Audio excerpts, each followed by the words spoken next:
Open forum. തുറസിന്റെ തുറമുഖങ്ങൾ. ഇത് ഭൂമിയാണ്. പരിസ്ഥിതിയുടെയും ആവാസ വ്യവസ്ഥയുടെയും സുസ്ഥിരതയ്ക്കായി ഒരു പ്രക്ഷേപണം.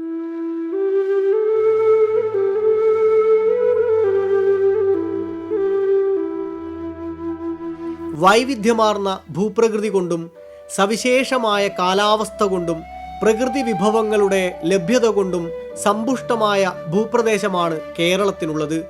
കേരളത്തിൻ്റെ ഭൂപ്രകൃതിയെയും ജലസ്രോതസ്സുകളെയും കാലാവസ്ഥയെയുമെല്ലാം നിർണയിക്കുന്നതിൽ പശ്ചിമഘട്ടത്തിന് നിർണായകമായ സ്വാധീനമുണ്ട്.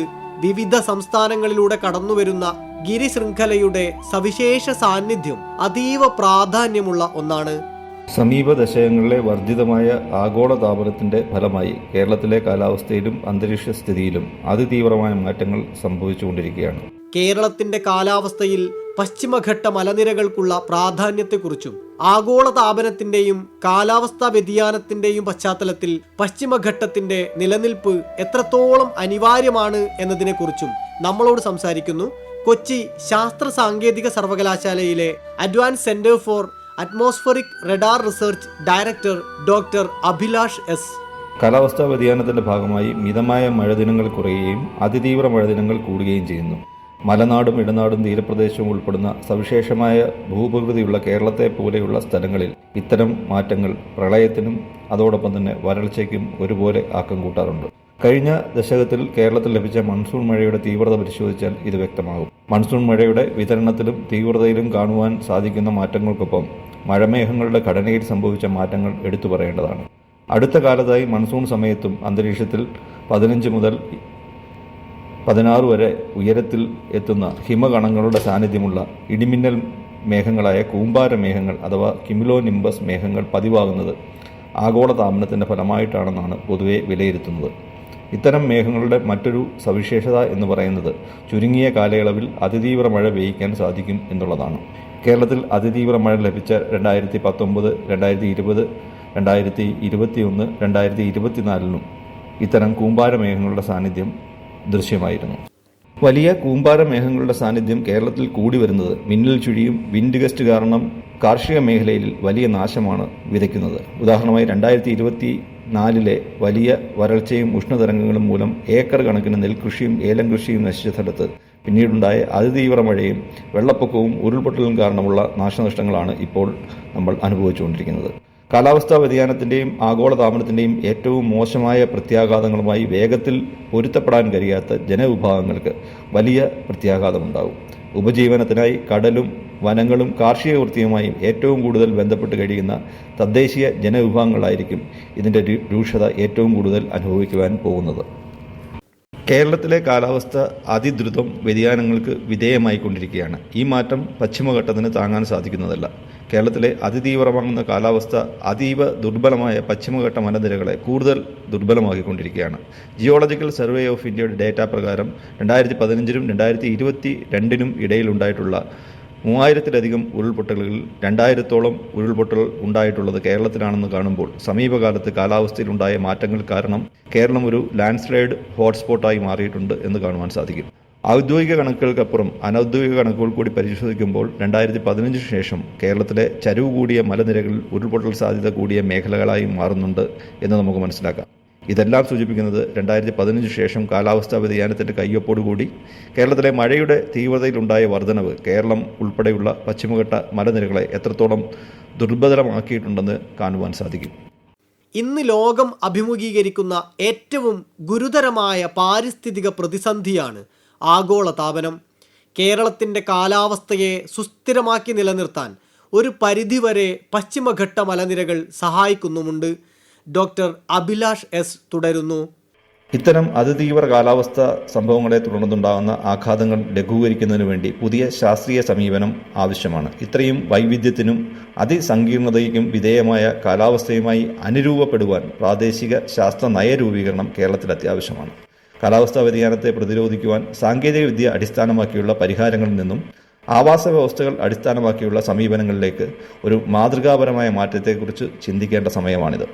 കാലാവസ്ഥാ വ്യതിയാനം കേരളത്തിൻ്റെ പ്രത്യേകിച്ച് പശ്ചിമഘട്ടത്തിലെ ഭൂസ്ഥിതിയെയും മനുഷ്യനും ഇതര ജീവജാലങ്ങളും അടങ്ങിയ ആവാസ വ്യവസ്ഥയും ആശങ്കാജനകമായ അസ്ഥിരതയിലേക്കാണ് എത്തിച്ചിരിക്കുന്നത്. ഉഷ്ണതരംഗങ്ങൾ, ഇടിമിന്നൽ അപകടങ്ങൾ, തുടർച്ചയായി ഉണ്ടാകുന്ന ന്യൂനമർദ്ദ ചക്രവാത ചുഴികൾ, ലഘുമേഘവിസ്ഫോടനത്തിൻ്റെ വിഭാഗത്തിൽപ്പെടുത്തുന്ന അതിതീവ്രമായിട്ടുള്ള മഴയും അതിനെ തുടർന്നുണ്ടാകുന്ന വെള്ളപ്പൊക്കങ്ങൾ, ഉരുൾപൊട്ടലുകൾ എന്നിവയും പതിവായി മാറിയതിനു പുറമെ തീരത്തോട് അടുക്കുന്ന ചുഴലിക്കാറ്റുകളും വലിയ ഭീഷണിയായി നിലനിൽക്കുന്നു. പശ്ചിമഘട്ടത്തിന്റെ നാശം കേരളത്തിന്റെ പാരിസ്ഥിതിക സാംസ്കാരിക ഭൂപടത്തെ കാര്യമായി ബാധിക്കുക തന്നെ ചെയ്യും. പ്രകൃതി ദുരന്തങ്ങളുടെ സമകാലീന അനുഭവങ്ങൾ ഭീതിതമായ ഒരു ചിത്രമാണ് മുന്നോട്ട് വെക്കുന്നത്. ഏകദേശം ഒരു 15 കോടി വർഷങ്ങൾക്ക് മുമ്പാണ് വെസ്റ്റേൺ ഗാട്സ് രൂപാന്തരപ്പെട്ടത്. പശ്ചിമഘട്ടവും പ്രകൃതിക്ഷോഭങ്ങളും എന്ന വിഷയത്തിൽ നമ്മളോട് സംസാരിക്കുന്നു കേരള സർവകലാശാല ജിയോളജി വിഭാഗത്തിൽ assistant professor doctor Sajin Kumar KS. ഏകദേശം ഒരു 15 കോടി വർഷങ്ങൾക്ക് മുമ്പാണ് വളരെ സങ്കീർണമായ പ്രക്രിയ വഴിയാണ് ഈ പ്രാചീന പർവ്വതമുണ്ടായത്.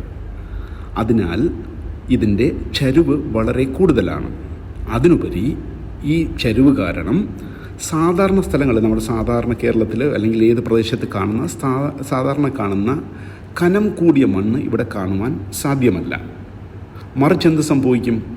ഈ മണ്ണൊക്കെ പോയതിനു ശേഷം വളരെ പുരാതനമായിട്ടുള്ള പാറകൾ, കട്ടി കൂടിയ പാറകൾ മാത്രമേ ഈ പർവ്വതനിരകളിൽ കാണാൻ പറ്റൂ. ഉദാഹരണത്തിന് കേരളത്തിലുള്ള സഹ്യപർവ്വത പ്രദേശങ്ങളിൽ ഈ കാണുന്ന പാറകൾക്കെല്ലാം ഏതാണ്ട് 250 കോടി വർഷത്തിൻ്റെ പഴക്കമുണ്ട്. പക്ഷേ അതിൻ്റെ മുകളിൽ കാണുന്ന മണ്ണിൻ്റെ കനം വളരെ കുറവും, മിനിമം ഒരു 1 മീറ്ററോ 2 മീറ്ററോ ആയിരിക്കും. അതിൻ്റെ പ്രായമാണെങ്കിൽ ഈ പഴയ മണ്ണൊക്കെ പോയിട്ട് പിന്നീട് ഉണ്ടാകുന്ന വെതറിങ് കാരണം ഉണ്ടാകുന്ന മണ്ണ് ഏതാണ്ട് ഒരു 10 തൊട്ട് 15,000 വർഷം മാത്രമായിരിക്കും. ഈ കട്ടി കൂടിയ പാറയുടെ മേൽ ഈ മണ്ണിരിക്കുമ്പോൾ ഇതിന് രണ്ടിനും ഒരു കൂട്ടുറപ്പുണ്ടാകുകയില്ല. അപ്പോൾ കൂട്ടുറപ്പ് ഇല്ലാതെ ഇരിക്കുന്ന ഒരു സംഭവത്തിനാണ് നമ്മൾ മെറ്റാസ്റ്റേബിൾ കണ്ടീഷൻ എന്ന് പറയുന്നത്. ഈ മെറ്റാസ്റ്റേബിൾ കണ്ടീഷനിലിരിക്കുന്ന ഈ മണ്ണിൻ്റെ പുറത്ത് മഴ പെയ്യുമ്പോൾ അത് ഊർന്നിറങ്ങി മണ്ണിനെ ഒരു ദ്രാവക രൂപത്തിലാക്കുകയും അത് താഴോട്ട് വരുന്നതിനെയാണ് നമ്മൾ മണ്ണിടിച്ചിൽ ഉണ്ടാകുന്നത് എന്ന് പറയുന്നത്. കൃത്യമായിട്ട് പറയുകയാണെങ്കിൽ ഈ പെയ്യുന്ന മഴ ഈ കുന്നിൻ്റെ ചരിവുള്ളതിനാൽ ഭാഗികമായി മാത്രമേ മണ്ണിലോട്ട് ഊർന്നിറങ്ങുകയും ബാക്കി പുറമേ കൂടെ ഒഴുകി അടുത്തുള്ള അരുവികളിലേക്കും പോകും. ഈ ഊർന്ന് ഇറങ്ങിയ മഴ എത്ര മണ്ണിൻ്റെ ഖനമുണ്ടോ അത്രയും താഴോട്ട് ഇറങ്ങും. ഈ മഴവെള്ളത്തിന് മണ്ണിന് കീഴെ കാണപ്പെടുന്ന കട്ടി കൂടിയ പാറ, നേരത്തെ പറഞ്ഞ കട്ടി കൂടിയ പാറയിലൂടെ ഊർന്നിറങ്ങാൻ സാധിക്കില്ല. അതിന് പകരം എന്തുണ്ടാകും? മണ്ണിൻ്റെയും പാറയുടെയും ഇടയിലൂടെ ഒഴുകി താഴ്ന്ന പ്രദേശത്തെത്തും. ഈ ഒഴുകുന്ന വെള്ളം ക്രമേണ ആദ്യമേ കൂട്ടുറപ്പില്ലാത്ത പാറയെയും മണ്ണിനെയും തെന്നിമാറ്റും. ഇങ്ങനെയാണ് മണ്ണിടിച്ചിൽ ഉണ്ടാകുന്നത്. ഈ പറഞ്ഞ മഴ, കുന്നിൻ്റെ ചരിവ്, മണ്ണിൻ്റെ ഖനം എന്നിവയ്ക്ക് പുറമേ മണ്ണിടിച്ചിലിനെ സ്വാധീനിക്കുന്ന ധാരാളം ഘടകങ്ങളുണ്ട്. ഉദാഹരണം പറയുകയാണെങ്കിൽ ഭൂവിനിയോഗത്തിലുണ്ടാകുന്ന മാറ്റം, പിന്നെ മറ്റു മനുഷ്യൻ്റെ ഇടപെടലുകൾ, പുഴയുടെ സാമീപ്യം, ഭൂഗർഭജലത്തിൻ്റെ സാന്നിധ്യം, പാറയുടെയും മണ്ണിൻ്റെയും ബലം, ഇതൊക്കെ വേറെ ചില ഘടകങ്ങളാണ്. അതുകൊണ്ട് എന്ത് സംഭവിച്ചു? മണ്ണിടിച്ചിൽ സാധാരണമായിട്ടുള്ള ഒരു പ്രതിഭാസമായിട്ട് മാറി, പ്രത്യേകിച്ചും മഴക്കാലത്ത്. കാരണം മഴയാണ് മണ്ണിൻ്റെ ബലത്തിനെ ക്ഷയപ്പെടുത്തിക്കൊണ്ട് മണ്ണിടിച്ചിലായി മാറുന്നത്. മേൽപ്പറഞ്ഞ കാരണങ്ങളെ കോർത്തിണക്കിക്കൊണ്ട് നമുക്ക് മണ്ണിടിച്ചിൽ സാധ്യത ഭൂപടം ഉണ്ടാക്കാൻ സാധിക്കും. അങ്ങനെയുള്ള പലതരത്തിലുള്ള മണ്ണിടിച്ചിൽ സാധ്യതാ ഭൂപടം നമ്മുടെ പശ്ചിമഘട്ടത്തിനുണ്ട്. പശ്ചിമഘട്ടം മാത്രമല്ല, പക്ഷേ ലോകമെമ്പാടുമുണ്ട്. ഇത് വളരെ വൈകിയാണ് നമ്മുടെ ഇന്ത്യയിൽ, അതായത് 1990കളുടെ അവസാനം അല്ലെങ്കിൽ 2000ൻ്റെ തുടക്ക സമയത്താണ് ഇതൊക്കെ ഉണ്ടായത്. ഈ പ്രദേശത്ത് ജനങ്ങൾ താമസിക്കുന്നത് വളരെ അപകടമാണ്. അപ്പം ഇങ്ങനെയുള്ള അറിവുകൾ ഒരു വികസ്വര രാജ്യമായ ഇന്ത്യക്ക്, ഞാൻ നേരത്തെ പറഞ്ഞ കണക്ക്, വളരെ വൈകി വന്ന ഒരു അറിവാണ്. ആ മണ്ണിടിച്ചിൽ സാധ്യത പ്രദേശത്ത് ആൾക്കാർക്ക് മുന്നേ താമസിച്ചു തുടങ്ങി.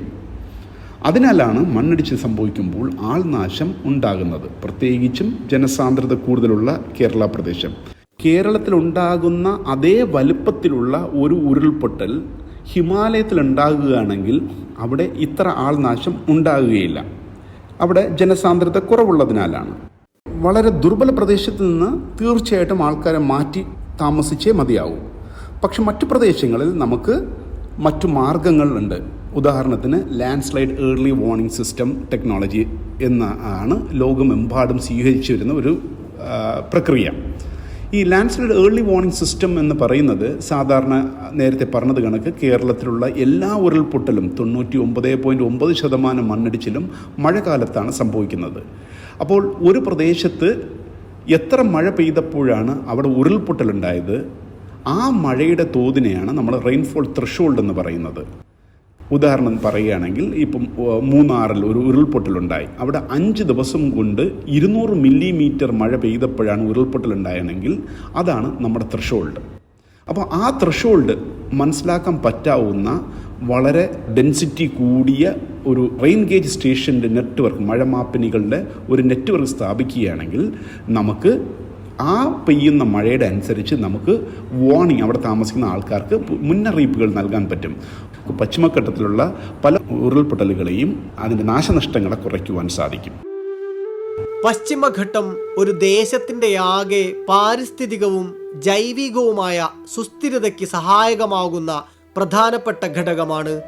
ഭൂമിയെ പരിഗണിക്കാതെയുള്ള ജീവിത വ്യവസ്ഥ കെട്ടിപ്പടുക്കുന്ന ഒരേയൊരു ജീവിവർഗമാണ് മനുഷ്യൻ.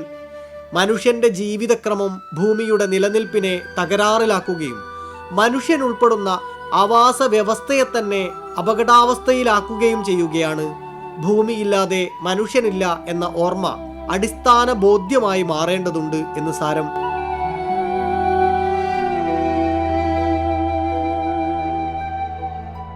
ഇത് ഭൂമിയാണ്. പരിസ്ഥിതിയുടെയും ആവാസ വ്യവസ്ഥയുടെയും സുസ്ഥിരതയ്ക്കായി ഒരു പ്രക്ഷേപണം.